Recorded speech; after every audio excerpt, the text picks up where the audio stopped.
आज हम भारतीय अपने हायर स्टडीज के लिए ऑक्सफोर्ड जैसे बड़े बड़े यूनिवर्सिटीज में जाते हैं। ये हमेशा से ऐसा नहीं था। एक दौर था जब भारत एजुकेशन के मामले में इतना आगे था कि यहाँ विदेशों से स्टूडेंट पढ़ने के लिए आते थे और इस जगह का नाम था नालंदा महावीरा यानी कि नालंदा यूनिवर्सिटी, जो भारत के वर्तमान राज्य बिहार के राजगीर डिस्ट्रिक्ट में है। हाँ, ये वही बिहार है जिसका नाम सुनते ही हमें सबसे पहले बेरोजगारी और गरीबी ध्यान में आता है। लेकिन एक समय ऐसा था जब बिहार में एजुकेशन का लेवल इतना हाई था कि यहाँ की नालंदा यूनिवर्सिटी में पढ़ने के लिए छात्र विदेशों से आते थे। लेकिन समय का पहिया ऐसा पलटा जिस नालंदा यूनिवर्सिटी को लोग दुनिया में एजुकेशन हब के रूप में जानते थे। 1202 बीसी में बख्तियार खिलजी का नालंदा यूनिवर्सिटी पर अटैक होता है और नतीजा भीषण नरसंहार, और नालंदा यूनिवर्सिटी धीरे धीरे अपने वर्चस्व को खोना स्टार्ट कर देता है। लेकिन सबसे बड़ी बात इस अटैक की, जिस पर यह अटैक किया गया था, ना तो वो किसी राजा का किला था और ना ही कोई ऐसी जगह जहाँ पे खजाना जमा किया गया हो। ये तो थी शिक्षा का प्रचार प्रसार करने वाली यूनिवर्सिटी। आज हम अपने इस वीडियो में इन सभी सवालों का जवाब जानने की कोशिश करेंगे। ऐसा क्या हुआ था नालंदा यूनिवर्सिटी के साथ।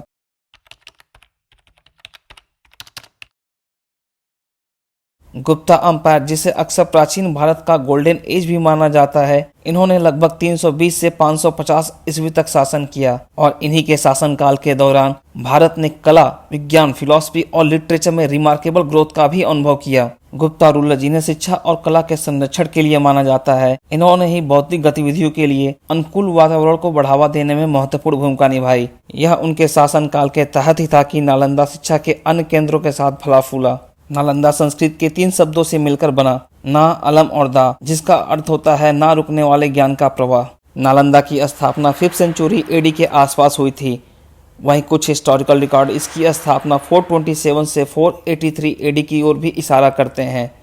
लेकिन व्यापक रूप से माना जाता है इसे बौद्ध मठ और शिक्षा के केंद्र के रूप में स्थापित किया गया था। इसकी स्थापना के पीछे प्राइमरी मोटिवेशन बौद्ध शिक्षाओं में बढ़ती हुई रुचि थी और एक ऐसे स्थान की आवश्यकता जहां पर बुद्धिस्ट मॉन्क फिलॉसफी, स्क्रिप्चर संबंधी विषयों पर स्टडी कर सकें। नालंदा महावीरा की जानकारी ह्यू त्सांग और इत्सिंग जैसे चाइनीज ट्रेवलर के अकाउंट से मिलती है। वे लिखते हैं यहाँ 10,000 से ज्यादा स्टूडेंट्स और 1500 के आसपास टीचर्स हुआ करते थे। मतलब यह है कि यह एक रेसिडेंशियल यूनिवर्सिटी हुआ करती थी। नालंदा ने पूरे एशिया से प्रसिद्ध शिक्षकों और विद्वानों को आकर्षित किया, जिससे यह बौद्धिक आदान प्रदान के लिए एक बेहतरीन केंद्र बन गया। बौद्ध दर्शन और अन्य विषयों में अपने योगदान के लिए हर्षवर्धन, नागार्जुन, आर्यदेव, वंशबंधु, धर्मपाल और शांतिदेव जैसे उल्लेखनीय व्यक्ति नालंदा से जुड़े हुए थे।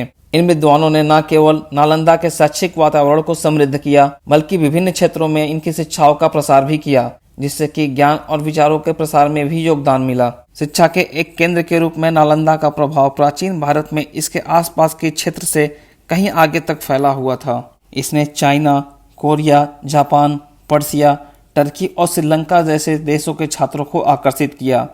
यहाँ बुद्धिज्म के साथ astronomy, mathematics, philosophy, medicine, grammar जैसे सब्जेक्ट की शिक्षा दी जाती थी। यहाँ तक कि उपनिषद के कुछ मैन्युस्क्रिप्ट भी यहाँ मौजूद थी। साथ ही साथ स्टूडेंट को यहाँ कोई फी नहीं देनी होती थी। यहाँ की लाइब्रेरी उस वक्त दुनिया की सबसे बड़ी लाइब्रेरी थी, जिसका नाम धर्मगंज हुआ करता था और यह 3 बहुमंजिला इमारतों से मिलकर बनती थी, जिसका नाम था रत्न सागर, रत्नोदधि और रत्नरंजक। इसमें करीब 90 लाख किताबों का संग्रह था। ऐसा माना जाता है कि मैथमेटिशियन आर्यभट्ट इस यूनिवर्सिटी के हेड रहे थे। ज्ञान का केंद्र लगभग 500 सालों तक ऐसे ही फलता फूलता रहा, लेकिन 12वीं सेंचुरी में अचानक अतीत के अंधेरे में खो जाता है। इसके पीछे बड़ी ही रोमांचक कहानी है। अपने शानदार इतिहास के बावजूद नालंदा को कई चुनौतियों का सामना करना पड़ा। भारत में बौद्ध धर्म के पतन के साथ साथ राजनीतिक अस्थिरता और आक्रमणों ने इस संस्थान को भारी नुकसान पहुंचाया। 12वीं शताब्दी के आसपास विदेशी आक्रमणकारियों द्वारा एक नहीं 3 आक्रमण हुए। पहले 2 आक्रमण तो इन्होंने झेल लिया और अपने आप को रीबिल्ड कर लिया, लेकिन तीसरा आक्रमण इनके लिए फैटल साबित हुआ। सबसे पहला आक्रमण स्कंदगुप्त के समय में 455-466 एडी के बीच मिहिर कुल के नेतृत्व में हुनस ने किया था। हुनस बेसिकली सेंट्रल एशियन ट्राइब के ग्रुप को कहते हैं जो खैबर पास के थ्रू इंडिया में एंटर करते हैं और नालंदा पर अटैक करते हैं। इस अटैक के बाद स्कंदगुप्त के सक्सेसर न केवल नालंदा को रिस्टोर करते हैं, बल्कि और भी बड़ी बिल्डिंग बना के इसे इम्प्रूव कर देते हैं। नालंदा पर दूसरा अटैक अर्ली 7th सेंचुरी में हुआ। इस अटैक को गौदास राजवंश ने किया। इस आक्रमण के बाद हर्षवर्धन नालंदा को रीबिल्ड करते हैं। और तीसरा और घातक आक्रमण था तुर्किश इन्वेडर बख्तियार खिलजी का।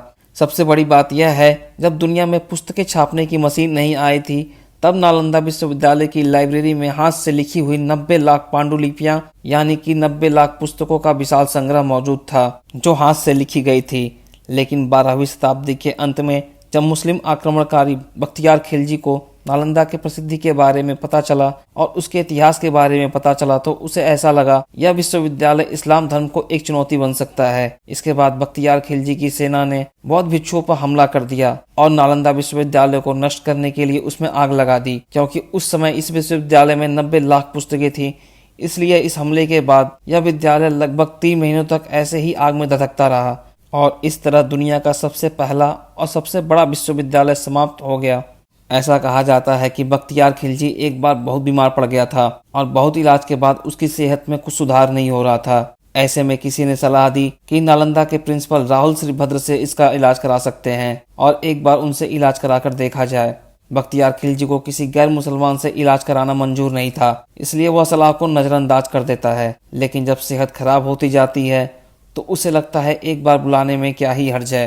राहुल श्रीभद्र बख्तियार खिलजी के पास पहुंच जाते हैं और उसकी जांच करते हैं, पर खिलजी उनके सामने यह शर्त रख देता है कि वह इनकी दी हुई कोई भी दवा नहीं खाएगा। इस तरह से वह सिर्फ राहुल श्रीभद्र को चैलेंज करना चाहता था और राहुल श्रीभद्र को नीचा दिखाने की कोशिश कर रहा था। इसके बावजूद राहुल श्रीभद्र भरोसा दिलाते हैं कि वह बख्तियार खिलजी की सेहत में जल्दी सुधार कर देंगे। वो बख्तियार खिलजी को कुरान देते हैं और कहते हैं कि इसके कुछ पन्ने रोज पढ़ा करो, और खिलजी ऐसा ही करता है और देखते ही देखते उसकी सेहत में सुधार होने लगता है। दरअसल राहुल श्रीभद्र ने कुरान के पन्नों में दवा लगा दी थी, जो पढ़ते समय खिलजी तक पहुंच जाती थी और इस तरह से वो पूरी तरह से सही हो जाता है। जब खिलजी को इस बात का पता चलता है तो बड़ा ही इनसिक्योर फील करता है और उसे जेलसी फील होती है। उसे लगता है इन काफिरों के पास मुस्लिम हकीमों से ज्यादा ज्ञान कैसे है। बस इस बात से नाराज खिलजी फैसला करता है कि ज्ञान के इस सोर्स को पूरी तरह से खत्म कर देगा और वो नालंदा पर आक्रमण करने का फैसला करता है। हजारों की संख्या में रह रहे बुद्धिस्ट मॉन्क को बेरहमी से हत्या कर दी जाती है। उसके बाद यहाँ की लाइब्रेरी में आग लगा दी जाती है। हिस्टोरियन मिनहाज सिराज अपनी किताब तकबत-ए-नसीरी में लिखते हैं कि इस लाइब्रेरी को पूरी तरह से जलने में 3 महीने लग जाते हैं। इससे आप समझ सकते हैं कि कितना विशाल संग्रह होगा किताबों का। इनमें से बहुत सारी मैन्युस्क्रिप्ट यहाँ पे ओरिजिनल फॉर्म में थी, जो दोबारा कभी नहीं मिल सकती। नालंदा को डिस्ट्रॉय करने के बाद खिलजी ने बिहार में ही 2 यूनिवर्सिटी विक्रमशिला और उदनपुरी को नष्ट कर देता है।